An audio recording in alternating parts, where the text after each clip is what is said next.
Anyway, congratulations apo kadito library hub iti SDO Lawag.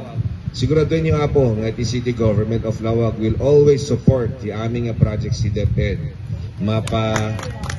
Amin apo, basta aguni kay lang, we will support, we will provide, we will help both financially and mentally. Amin apo. Kadyan itulong mi.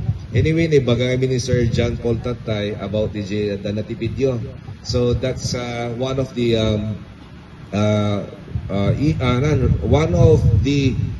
targets of Lawag City to practice talaga the real good governance, transparency, and accountability.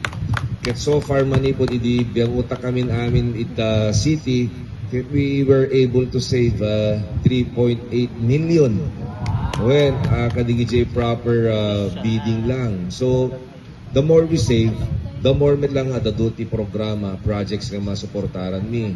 So manong days nga tugtugawak iti local finance committee about our budget for 2026. Ket so far apo, you will see no ana iti changes nga isagot met dating administration.